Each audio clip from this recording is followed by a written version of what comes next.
cada um vai sentar, hein? Eu vou fazer uma parte de sala. Vamos lá. Questão 76, tá? Olha só, questão 76 diz o seguinte: a espiritualidade na Idade Média, tá? O comportamento desse religioso demonstra uma preocupação com as características assumidas pela igreja e com as desigualdades sociais compartilhadas no teu tempo pelos que. E aí, galera, vocês acertaram essa aqui? O comportamento desse religioso, quem? Francisco de Assis. Demonstra uma preocupação com as características assumidas pela igreja e com as desigualdades sociais compartilhadas no seu tempo por quem?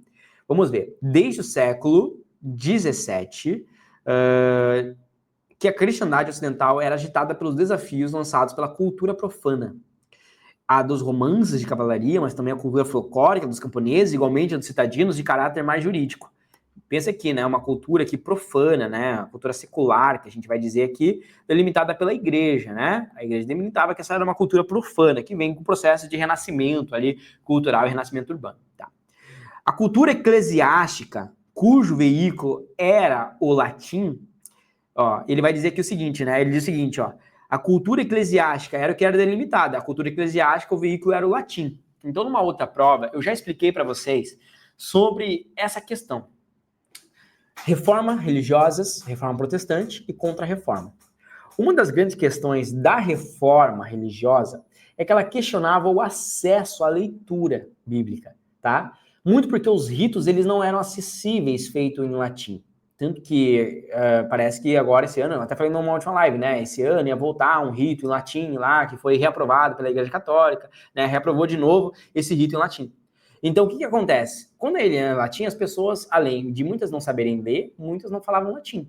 A reforma, ela vem com esse papel ali de tradução. Você vai lembrar ali que houve tradução para o alemão, para o inglês e tudo mais, flexibilizando a leitura e interpretação individual, né? Então, questionando o poder papal e uma interpretação meio que individual das escrituras bíblicas, certo? Então, vamos lá. Francisco de Assis veio para alterar a configuração, propondo aos seus ouvintes uma mensagem acessível a todos, simultaneamente, enobrecendo a língua vulgar. Por que língua vulgar? Porque ele trazia a linguística, né, na língua do povo.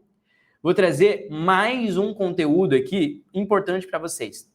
Vocês vão lembrar do padre José de Anchieta, tá? O padre José de Anchieta, ele é marcado pelo quê no processo de colonização, tá? Do que ele é marcado aí no processo de colonização?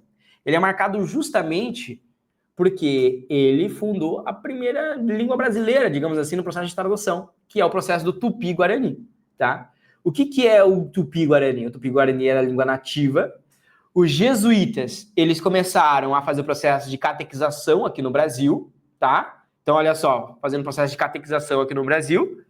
E aí, com isso, para fazer isso, os jesuítas, basicamente, eles aprendiam os costumes locais, a cultura local. Aprendendo os costumes da cultura local, eles aprendiam a língua local para transmitir ali a leitura, as escrituras, na linguagem do nativo. E muitas vezes eles até faziam um processo de ressignificação ali, tá? Da cultura, dos xamãs, eles pagando e tudo mais, né? Ressignificando a cultura, o que a gente chama até mesmo de sincretismo religioso. Isso vai entrar em muito contraponto com a igreja, né? Então, a igreja principal, ela questionava esse comportamento dos jesuítas, porque esse comportamento dos jesuítas era associado a um comportamento mais herético, tá certo? Esse comportamento ali de você adaptar a língua, usar a língua do nativo, as práticas tradicionais, esse sincretismo religioso, a igreja, ela combatia ali na Inquisição, né? Porque era vista como um movimento herético, você utilizar a cultura profana. Então, enquanto aqui na colônia estava sendo utilizada a cultura profana, como, por exemplo, o Francisco de Assis, entre outros, isso a igreja questionava, mas o Francisco dizia, ora, esse pensamento ali, ele afasta, a gente precisa trazer essa mensagem mais acessível. A grande interpretação dessa questão é o comportamento desse religioso, que é do Francisco de Assis, que se assemelha ao comportamento dos jesuítas, demonstra uma preocupação com as características assumidas pela igreja, porque a igreja assumiu uma característica de perseguição, de condenação, e com as desigualdades sociais, compartilhadas no seu tempo por quem? Pelos movimentos heréticos. E quem que são os movimentos heréticos? Os movimentos protestantes. Porque esse movimento de tradução da língua feito por Assis é um movimento protestante. E o movimento protestante é considerado um movimento herético. Então, esse movimento compartilhado de tradução e tudo mais, e considerado profano, é um movimento considerado herético pela igreja. Perceba que os senhores feudais nada não tinha a ver com a questão religiosa. Os senhores feudais, toda vez que você pensar, eles vão focar muito mais na questão econômica, tá? Na questão econômica ali, e não na questão religiosa.